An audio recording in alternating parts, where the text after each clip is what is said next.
A long time ago, Neblime took on jakulangski in a bunch of Zerg versus Zerg matches, but now Neblime wants to practice Protoss.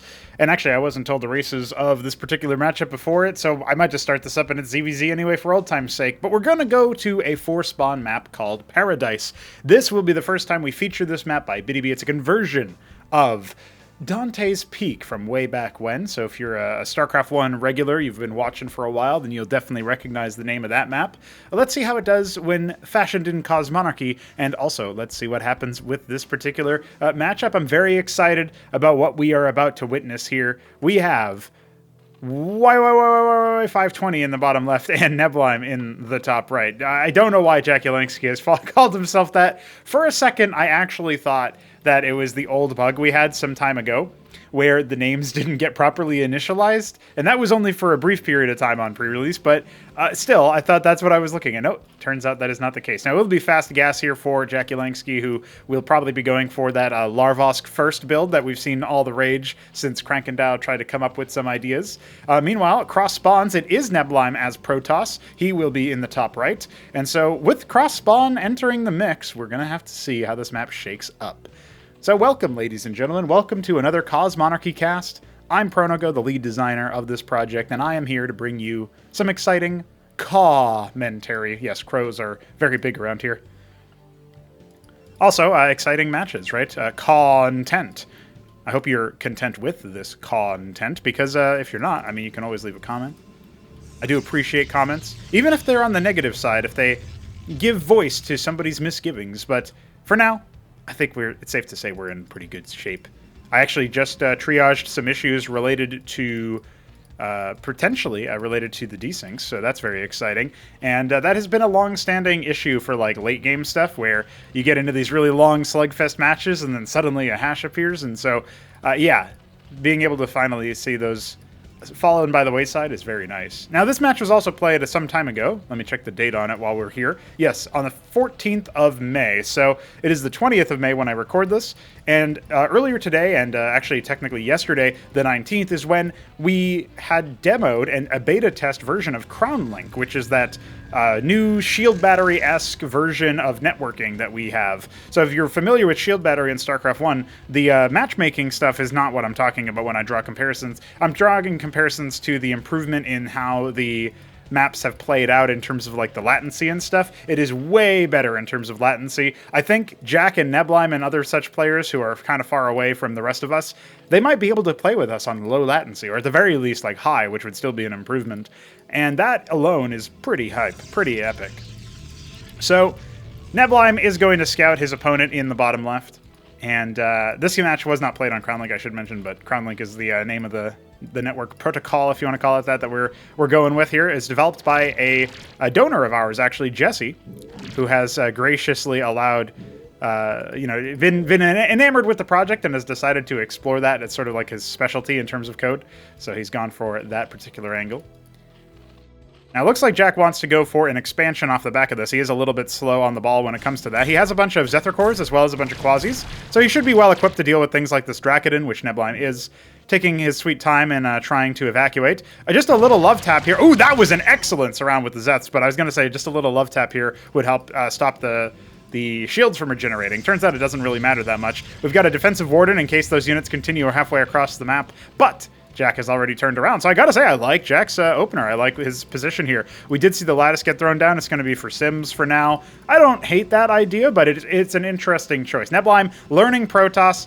He's said that before that he's going to have to just practice Protoss and die a bunch of times in order to get to championship level at this race, as well as he already has won a match as Terran, won a match as Zerg, won a championship, I should say, as Terran back in Ascension number 7, and as Zerg. I don't know. This tile is very wrong visibly, but I don't know if it's wrong in terms of walkability, so that's something to fix up. Maybe it's already been fixed by BDB. He has been watching the matches, so hopefully he's noticed stuff like that.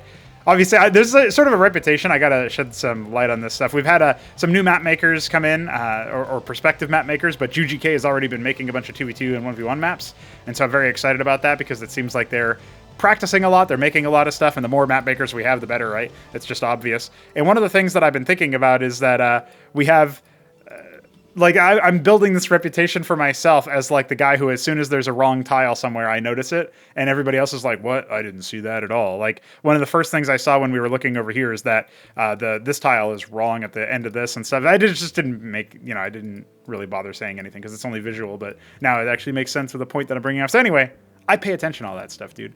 I'm the eagle eye, apparently. Pay no heed to the fact that I have some. I have a prescription for glasses and all that, but besides that, I swear, I'm an eagle eye. 2020 map vision. Legionnaire pokes in here and sees that indeed this expansion is not actually mining just yet, but it is up, and that might make a Neblime feel a little bit better. I think maybe he moved a unit down here and saw that the hatch was being made at the third, and that's actually provoking him to move forward. This is very greedy from jakulangski. He has a pretty solid army in terms of Quas units. He has no Hydrith units on the way, despite making the Den. He is going to go ahead and evolve the... he's already taken the Vornath, so he's going to be going for Vorvs, which could actually help him out here. The new Vorv in action will be interesting to see. Now, this hatch is almost complete. And so I think, yeah, this is going to be an engagement here. A worker coming up wouldn't be the end of the world. You can drop a unit on that. All right, now he's going to go ahead and engage. He's already procced Simulacrum split once. The Ecclesiast goes down. There's only 3 of them left. Remember that this is basically a sustained comp, but when you apply Ensnare with the Vorvacor, you're actually reducing the attack rate too. So it makes it so that the Ecclesiasts heal less often, the Golems attack less often with their very important splash damage, and so that was allowing him to clean up the fight. I feel like the fact that Neblime has been sort of pushed back into a very defensive position, trying out the lattice openers instead of using what we're more used to and accustomed to. Honestly, this looks like jakulangski is just going to charge the front, force a cancel on the engram, and kill that base. There's nothing here for Neblime. Idols are coming, but are they too late? One Vorv stretching out a little bit ahead. Oh, there you go. It ends up being popped at the last second. Little fadeaway shot from that Ecclesiast, but I think at this stage it's really obvious. The workers are going to need to be pulled. There's no redundancy pylon. Yeah, Neblime just going to call GG. Types the 1G by accident, I'm sure. And wow, I suppose in that sense, listen, there's a lot of games that we played in here. It was described to me as a time loop, a purgatory time loop where they just spammed purgatory matches. Let's just get right into game number 2. All right, folks, here we are. We have cross positions yet again. It's jakulangski in the bottom left and Neblime in the top right. Of course, GLHF's exchanged. These players are very well-mannered, I would say. Hey, by the way, Biddyb, what the hell is this? How did you screw up the tile right inside Neblime's main? Maybe that's what made him lose, dude. I mean, like, the Zerg just cover it with Kagra, so even if it was busted down there, it doesn't even matter. But look, he's got to look at this the whole time. I'm sure Neblime, the master of looking at every single tile like me, has definitely 100% seen that. Yeah, you got this one messed up too. Aw, man. Gee Willikers. Well, anyway, I'm done pretending that that's a huge travesty. But definitely something Biddyb can look at. We call them, he's called them Biddyb tiles before, or Biddy, was it Biddy tile? I can't remember. There was something funny that he called it that I think was kind of fun. All right, so I'm very interested in seeing where things go from here. One of the things that I'm definitely keen on seeing is how the Larvosk first evolves. It does seem to give the Zerg players a little bit better of an initial macro, but I do think that it's worse at doing things like holding the ramp versus aggression. But on a 4-spawn map, and in this case when you spawn cross-spawn, you don't really need to worry about that as much. This time around, Neblime is going to go for the lattice opener, which means he will be able to maybe use vassals early on for nice scouting and perhaps pressuring the Larvosks. There was that hilarious FFA that we had on Fraudarchy where Krankendow was doing the double Larvosk opener. Like, I think he went Larvosk, Pool, Larvosk, something like that. I just rolled in with a proxy gateway to kill like 2 Larvosks and then left. And that was my contribution. And then, eventually I got Star Sovereigns and stuff. But hey, it's a whole thing. What matters is that at the end of the day, 3-Crow and Shambler won that particular match. Neblime, I'm going to go ahead and... Is it a box scout? Yes, it is. Okay, so he'll scout his opponent second. Nothing really super stupendous about that. And I guess what Jack is going to do on this particular case is he's just going to scout with his Zeths or something. Like, he's going to make those after the pool finishes. He has not scouted whatsoever. So one of the things that I think is important to note is that we haven't really seen anybody do... Like, 4-spawn maps are kind of like being reintegrated into the pool. It's been a while since we've had them. And as a result, people don't necessarily do stuff like they don't like go to the middle of the map and build stuff where like they do like a forward 2-gate or something like that. They don't necessarily want to like put down a low ground wall either. It doesn't seem like that's something that's favored. Whereas Neblime looks like the one lattice nexus is going to be his play with a couple of vassals to scout around. He knows that his opponent is in the bottom left and sees the Larvosk opener. Now Quasilisks are out. So the default going for Quasis actually helps pretty well versus both vassals and legionnaires, which are kind of like the fastest units that you could see conspicuously in your base. But I'm not 100% sure if like it's going to be pure vassal from here. No, it looks like Neblime is a little intimidated by the number of Zerg units early on, and so he's going to go ahead and make an idol. He doesn't have anything else at home, so I actually do think he needs to bring these vassals back. But he can go here and attack the main, forcing burrows and such, slowing down the economy. Remember that you have burrow immediately as Zerg because you have all the abilities immediately. So the attacks are going to come in now. Some Quasilisks were hatching and are hatching, so these vassals will need to go home. I think maybe if they had charged directly in, they could have maybe done something a little bit differently there. But now we see the idol in the mineral line and a golem coming in, but the pylon is in an awkward position there. So now Neblime has to kind of scramble to get his stuff up. I think this is just going to be another really fast game, honestly. I think Neblime learning the hard way about the kind of openers that Zerg can do. And Jack also feeling I would say the freedom in some ways to try out that Larvosk opener versus a Protoss who is very inexperienced in this particular matchup. We can say that for sure. Now, Neblime does have another Nexus out, but he is down to 11 workers. So this doesn't feel quite like as good as what we would want. One of his workers also in the top left, just left over from a scout. So that's going to be no good. So he has double worker production, and he can try to get back up there. He knows that his opponent didn't expand off the back of that and made more military units because of his vassal scout and pressure. Also forced a Spraith, but now we're going to get to that point where we've got double larva production, soon to be triple with that Kagran, and quadruple with this Hatrosk on the low ground for the expansion. That means that I think Jack is firmly in the driver's seat of this game, and it would require like kind of some magical reads from Neblime, but also some... Yeah, I don't even know if he went close enough to see the Vornath. Maybe it was mutating when he panned over here initially, which case if he figured that one out, then he should know that the Vornath is coming. It did get a buff in the pre-release version of the game compared to the tournament version that Neblime is used to, so that's another factor. He's only now realizing that his scribe is over there. I guess he's just not gonna, he's just going to leave it, maybe take that as his next expansion if the game gets that long. Doesn't feel like he should bring it back. I feel like he should, but very minor detail, I suppose, at the end of the day. Although when it's like one of your 11 workers back after the hold, it definitely feels like that. So what is Jack doing? Okay, he's going to go for the mass Nath. So the Vornath pool, or pond as it is, it should be confirmed scouted here. And he even sees the Nathrachorus coming out here. So there's a couple of things that are worth talking about on pre-release with the way that the Vornath Pond works.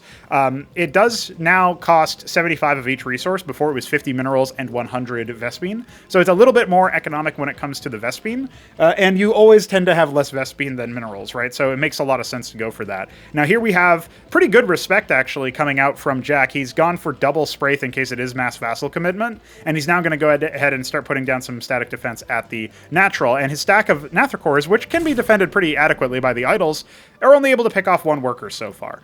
And there's, of course, a Warden coming over here. One thing that Protosses have figured out lately is that the Matrix is actually a very powerful tool. If you think about it, anti-melee, you're actually getting 2 procs of the shields. And here comes an attack as the idols fall away. So that's a canceled pylon and a pulled set of workers. But now, of course, the idols are just going to wreak havoc on the Nathrachors. That's, man, what is that? 1, 2, 3, 4, 5, 6. I want to say that was 7 Naths going down. And each pair of Naths is 50 Vespene, right? Or is it 75 Vespene? Let me go ahead and pull up the website on my other screen here to check. No, it's 50 Vespene. I was right. So yeah, that's actually a really good trade here for Neblime. I don't know that he can really move out, especially if this turns into a Circuith after all. Although with the Zorkis coming, there's probably too much of an investment when it comes to the like trying to breach this with idols and 1 golem as well as the 2 vassals. I mean, I guess if the vassals go down, you speed your golem up and stuff, but I don't know. It feels like at this stage, especially with the Circuith coming, idols do tend to struggle with high HP targets, I've noticed. Like, they're much better at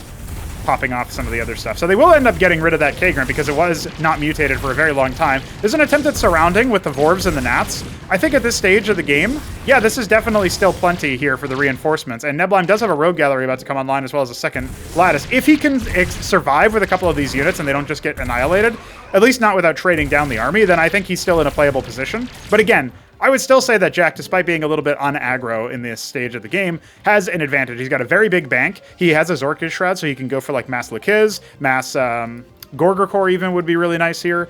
Stuff that he can just like throw at the enemy. The tankiness would overwhelm the idols, even if it was Gorgs and you worried about splash. And also they would just walk in and destroy the worker lines, right? So it still feels like Jack is in a very, very commanding position here. But let's see what happens with these Zets. He's made the tech, and this is sort of like what happened with the Hydras, right? He made the Hydrith Den in the last game, and he didn't use it, and I was a little bit critical of that, saying like, hey man, you really should be, you know, if you're going to make that tech, you should probably activate it, right? Unless the, you know, a lot has changed in the meantime. He sees an opening. He is going to force out the Scribe Pull. He doesn't want to lose the Engram yet again, which is sort of what precipitated the GG from the previous round. The Vagrant is a great choice here because it's a low eco unit that kind of doesn't necessarily kill the Zerg player, but it stops the Zerg player from being able to engage for free. Because obviously even if you pick the unit, it's still going to stay alive for a little bit here. So now Neblime does distinctly have a military advantage because we still don't see any Zorius, although one of them is in production. We still don't see anything else coming. There's a lot of Vespene in the tank here, and Jack has not actually put down his tier 2. There it is, coming online now. But it's as his opponent is forcing his way across the bridge. You know, with 8 games submitted, if I do end up casting all of them, I guarantee you... Oh my goodness. What is this? He's just taking this pocket base over here. It looks like a little bit of a foothold. Interesting. If this was known by Jack, he could just waypoint some units up there. In fact, I think Neblime is going to go ahead and give the game away by moving over there, but the Wardens are completing sometime soon. Oh no, one of the quasis is... Yeah, okay, it's been revealed. So the jig is up. What can Neblime do in the meantime is some quasis engaging the idols. There's no frontline for them just yet. Attempted sort of focus onto some of these units at the same time, but yeah, listen, the Zorius is finally here. I mean, it's one of them at the very least. Now we've got some of these defenses finishing, only one of them actually, so that'll end up getting cleaned up. Oh man, just when I thought Neblime could turn the screws a little bit, it ends up not going his way. He tries to like wall with pylons and stuff last minute. You could tell that he was getting body blocked by some of the enemy units. You can build over your own units, not your enemies, and then here's a bit of an awkward auto path here, but doesn't result in any dead units. Pylons are going to get cleaned up. Third base eventually going to come online here for Jakulangski with his tier 2 now complete. He's going into the Matravel. I still feel like he could have ended this game in tier 1. He had a very decisive advantage. It's partial credit to Neblime for staying alive for this long and such, but yeah, at this point, with the quasis being cleaned up over in that position, we've got a couple of other purple units just lying around over here, and the worker did not die, actually. The scribe is still alive, so it will potentially be able to return there, and the pylon was not cleaned up either, so we have a little bit of like a forward outpost. And psychologically speaking, when you lose out vision on everything, that does feel pretty deafening almost, but in a visual way, I guess blinding. So you really do not want to deal with that situation. So it's really quite nice for the pylon to be there, the scribe to still be there. The pylon will be cleaned up, another base being taken. This is actually going to be revealed. So if Neblime is paying attention here, he'll see the worker and he'll be like, oh, okay, you're going for a 4th base. Let's just keep it up then. We've got more workers idling at that 3rd. Alcag at the natural. That's an interesting choice to accompany this. He's going for a couple of Kagralisks. We've got a Gladius on the way as well. We saw that Stargate coming online as the 3rd base has been dropped for Neblime, but his army could get surrounded here. Remember that the Vagrants are going to be a great buffer for the idols. The Golems are going to be even better at that, although their sustain is limited to just whatever they can do themselves.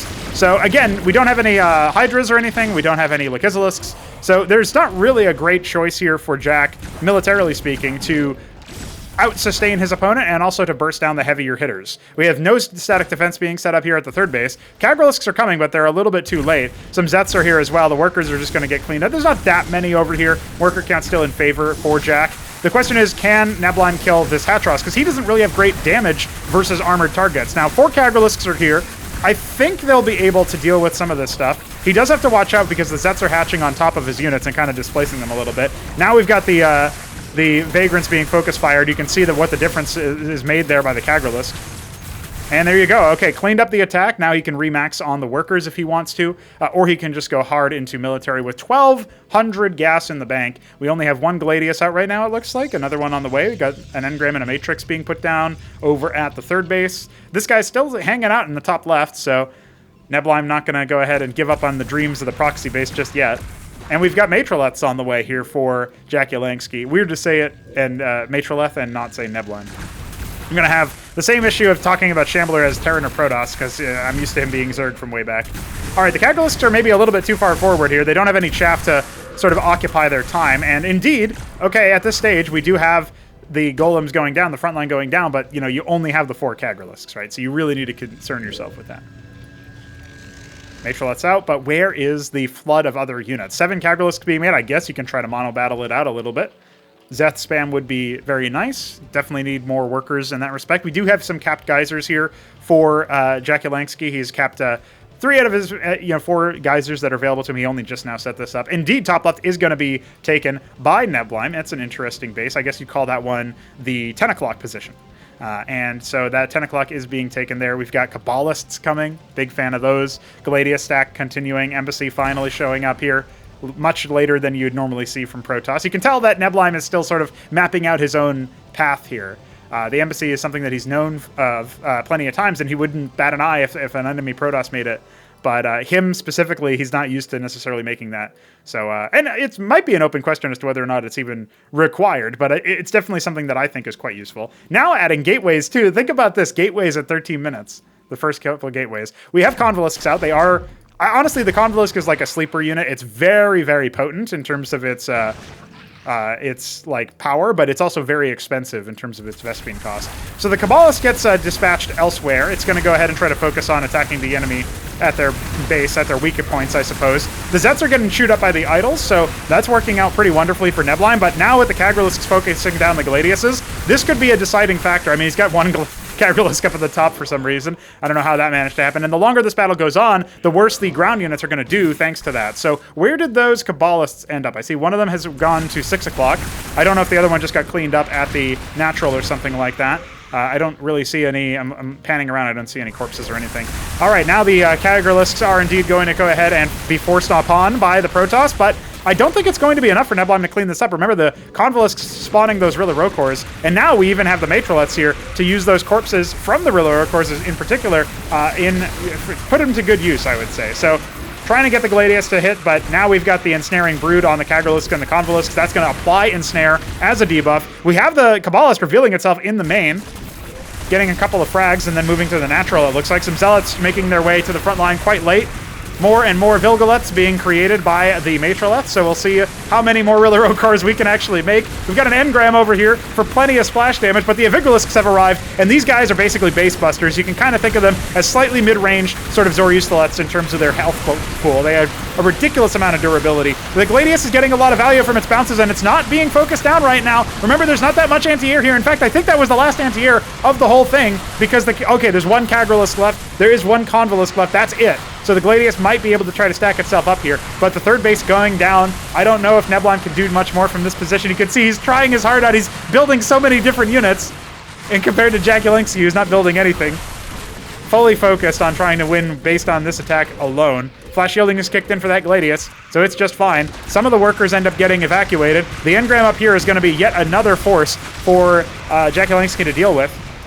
And now we've got an Exemplar out for splash damage. Neblime realizes, okay, I know what I need to do. I need to carve through these goddamn Rilla Rokors so I can get my rest of my units onto the meat of Jakulangski's army. But is it going to matter? The engram has gone down in terms of power. There are no other pylons here, so this one finishes warping, but it's not even going to factor into the battle. And even though we've got the Exemplar and the Gladius doing their best to turn the tide, stem the tide, I don't think Neblime can do it. Jakulangski is going to go ahead and charge on through. He's destroyed the Nexus. He's destroyed both engrams. They don't even get a shot off, and the rest of the force is undoubtedly going to be contained off of this one base alone. That Kabbalist was trying to get some stuff done, but in the bottom left, we have Tier 3 started with all the money that was floated, and now a horde of Zets and any other mineral-only unit can definitely be used. It's going to be Zoryus for the time being. And Neblime, he's held at the ramp, but does he seriously feel like he can come back from this position? Man, this is only game 2? Like, what the hell? That's crazy stuff. All right, Nexus on the way here at the natural. I'm very interested in how this one's going to go. I mean, there's not much income left for Neblime. He's got to rebuild his natural. He's got to rebuild his third. Ay caramba. Except he's not Spanish, so I guess he can't be thinking that. Witness going to be departing. Okay, that's actually the second one that was been made. Got a manifold guarding bottom right. Zets are going to reveal that there is an engram. The ramp up here, although this is almost like a mind game ramp. Like, oh yeah, I must have this base too. And, okay, you can instantly see that Neblime's not interested in even trying to hold that position. I think he realizes that he's in a dire position as far as economically speaking. You know, he's got his Nexus. He's distance mining. He's transferring his workers. They don't get caught. Interesting. I think jakulangski... Oh, he's going to lose the Matrolith for the slow-mo ball from the Gladius there. All right, what does jakulangski want to do? He doesn't have a flood of other units coming in from the south, so there is no surround here. But maybe he's got enough. Simulacra trying to fall back with their requisite, you know, splits and such. Some vassals here as well. Not great crowd control from Jack. He's building some Vithralisks to help deal with the air. The Kabbalist striking again. This guy's gotten 6 kills. He's dealt something like 800 damage. Pretty solid there, and it's going to have to be turned upon. Looks like finally he'll be put down. Okay, Kagralisks popping out of the eggs and being ordered to do that. Third base being reset. Remember, he's all but abandoned this position over here. He has no hope in this. And jakulangski is going to force it down, but he's going to see that, oh, you've already evacuated the workers. What's going on over here? So that's kind of interesting. I don't know. He must have, like, fat-fingered the order over there, too, because the units just stared at each other for a moment like, I thought we were going to kill workers. Turns out not the case. Yeah, he's going to scout over here. No, there was no Nexus taken. So, okay, this is the 3rd Nexus destroyed by jakulangski's forces. But will it be the last? Can Neblime stem this goddamn tide? There's so much Zerg, man. There's so much Zerg. Zeratul would have something to say about this. Except in Cosmonarchy's lore, there is no original campaign stuff, so I guess he has nothing to say about this, actually. All right, so we've got actually, interesting, we've got some Nathra cores here. I wonder if those are going to be used to try to destroy things like the Gladiuses and whatnot. Oh my god, another Kabbalist has arrived. Don't worry, the Gosvaleth is here to attack it. And then he cloaks. Where's he going? Now he's attacking again. All right, don't worry, we've got a bigger fight to look at. All right, the Vithralisks hit just a little bit. What? Why is Jack falling back? Why is he falling back? He could maybe have taken that. That was probably looking like a pretty good engagement. He just wants to make sure he gets rid of this goddamn disruption. Okay, he peels off some of the vassals on the way out at the very least. Yeah, this force can't hold from what I see being done here. But okay, we've got Sovraleths out. I think that's why Jack was pulling back. He wants to wait for his Sovraleths, dude. He cannot abide by making to tier 3 and not making Sovraleths. He's only got 1 Kafralosk right now. That could definitely help out a little bit. Gonna go ahead and engage a little bit earlier on. There's a lot of matrices over here, so they are going to help out quite a bit.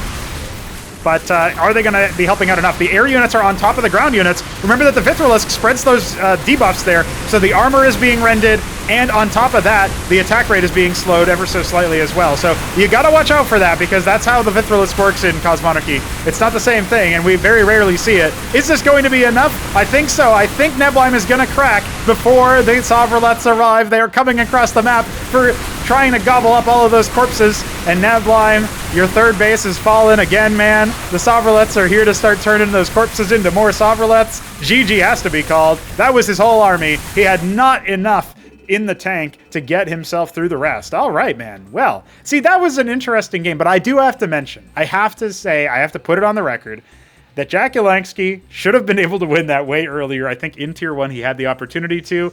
Maybe going back and looking at this replay, he'll be able to see, oh my god, I was super far ahead. My enemy had 11 workers and one of them was in the top left, not even mining. So my enemy had 10 effective harvesters at the end of my first attack. I definitely could have just gone straight into whatever tech I built. I should have just spammed it. Or maybe just spam out a bunch of Zets and turn some of them into Vorvs and charge up again.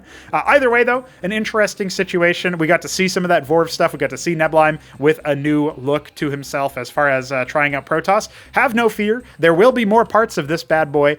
We've got plenty more casts to do. Like I said, there were 8 games submitted. So I think the next video we'll do 2 more matches. And then judging by the file size of the rest of the replays after, we'll probably be able to bang out all of those in a 3rd part. So enjoy this 3-part series. We have some ZVP. You know, what was my first one from the last series was it's TVP time. Now it's PVZ time. Let's see who gets on the board at the end of it. GG.